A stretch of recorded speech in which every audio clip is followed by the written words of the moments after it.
उसकी सास के बीच पूरा समय सास के किसी न किसी काम को लेकर मतभेद चलते ही रहते हैं। बहू, ओ बहू, जरा चाय बना दे। मुग्धा चाय लेकर आती है। ये लीजिए, और कुछ चाहिए? अरे नहीं, बस चाय पीने का मन था। जाओ, तुम दूसरा काम करो। चाय पीने के थोड़ी देर बाद सास दोबारा मुग्धा को आवाज लगाती है। अरे बहू रे, आओ बहू, जरा हलवा तो बना दे, मीठा खाने को मन हो रहा है।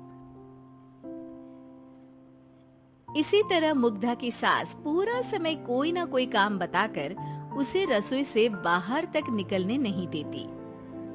कभी चाय, कभी हलवा, कभी पानी तो कभी दूध, हर समय खाने को चाहिए और उसके लिए अपने हाथ पर बिल्कुल नहीं हिलाने। परेशान किया हुआ है इन्होंने। सास की जबरदस्ती परेशान करने की आदतों से दुखी मुग्धा एक शाम सचिन के साथ अपने कमरे में बैठी हुई बात कर रही होती है। सुनो जी, मम्मी जी की ये जानबूझकर मुझे परेशान करने की फरमाइशों से मैं बहुत फ्रस्ट्रेट हो चुकी हूँ। पूरे दिन में एक सेकंड का आराम नहीं मिलता।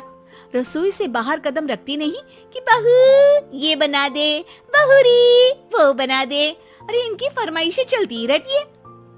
अरे मुग्धा, माँ खाने की शौकीन है, पर उम्र हो चली है, खुद खाना नहीं बना सकती, इसलिए तुमसे बोलती है। अरे तो शौक भी उम्र देख कर रखने चाहिए ना। समझ में नहीं आता, हर समय फेविकॉल का जोड़ लगाए सोफे से चिपके बैठी रहती है। इतना सब डाइजेस्ट कैसे हो जाता है उन्हें? अरे तुम मेरी माँ से इतनी नफरत कैसे कर सकती हो? मैं उनसे नफरत नहीं करती जी, बस परेशान हूँ। जहाँ मुग्धा अपने पति से ये सब बोल रही होती है, वहीं उसकी सास भी कमरे के बाहर दरवाजे से कान लगाए सारी बातें सुन रही होती है और अगली दोपहर रसोई में मुग्धा के पास जाती है।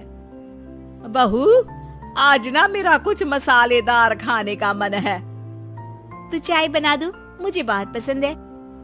अरे ना, ऐसा कर लिट्टी चोखा बना ले।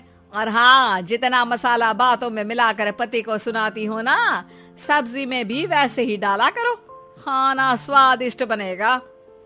सास की बात सुनकर मुग्धा हैरान रह जाती है। मतलब अब पूरा समय मुझ पर हुक्म चलाने के साथ बंद कमरे में हुई पति पत्नी की बीच की बातें भी सुनती है? अरे बात जब मेरी थी तो सुनने में क्या दिक्कत है? ये कहकर सास वहां से चली जाती है। अरे अब तो हद पार हो गई, इस तरह से तो ये मेरा जीना मुश्किल कर देंगी।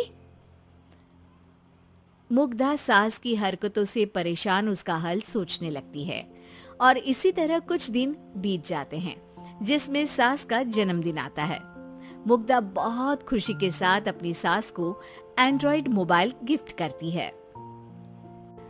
मम्मी, आपको सबसे बात करने के लिए बहुत दिक्कत होती है ना, कभी सचिन तो कभी मुझे बोलना पड़ता है, पर इस मोबाइल से आपको कोई दिक्कत नहीं होगी। एक जगह बैठे बैठे बहुत कुछ कर सकती हैं अब आप।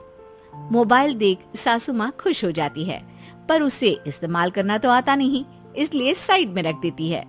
जिसे देख मुग्धा घर का सारा काम छोड़ मोबाइल सेट कर सास को इस्तेमाल करना सिखाने लगती है, जिसके बाद अब सास पूरा समय मोबाइल में ही लगी रहती है। हाय, जब से मम्मी को मोबाइल मिला है मेरी लाइफ में कितनी शांति आई है। अच्छा है, इसी तरह बिजी रहे तो मैं भी सुकून की जिंदगी जी पाऊंगी।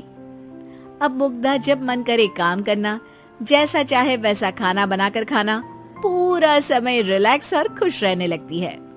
क्या बात है, आजकल तुम बहुत चहक रही हो। अरे मम्मी जी से छुटकारा जो मिला है, अब ना फरमाइशें ना छुप छुप कर बातें सुनना।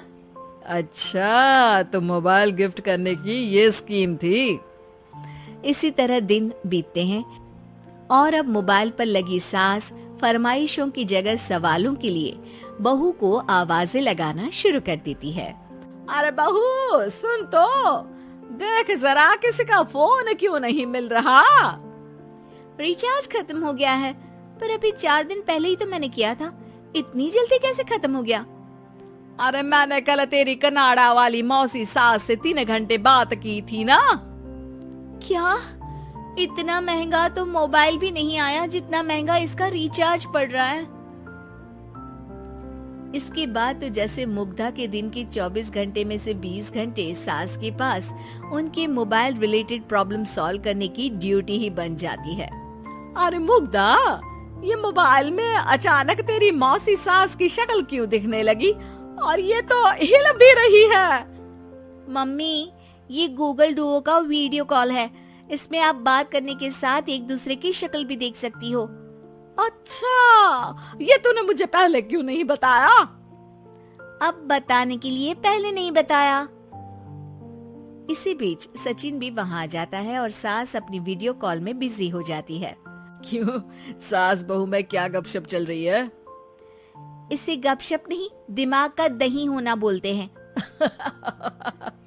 पर तुम तो मम्मी को मोबाइल देकर बहुत खुश थी, फिर क्या हुआ? हाँ, उसका सुकून भी कुछ ही दिन मिला। अब घर के टंटे खत्म हुए तो मोबाइल की टिंग टिंग शुरू हो गई। देखो भाई, कुछ पाने के लिए कुछ खोना तो पड़ता है। आखिर तुमने मोबाइल अपने फायदे के लिए ही तो दिया है, तो फिर सवालों के जवाब भी देने पड़ेंगे, क्योंकि जब तक उनके हाथ में ये फुंथरू रहेगा तुम्हारी लाइफ में प्राइवेसी और सुकून रहेंगे। कहने का मतलब है अगर इससे प्यार बढ़े तो दाग अच्छे हैं। अरे मुझे पहले दिन से ही पता है मोबाइल किस मकसद से दिया गया है। भूलो मत, इससे पहले मैं बातें ही सुनती थी। सास की ये बात सुनकर मुग्धा शॉक में और सचिन हंसता रह जाता है।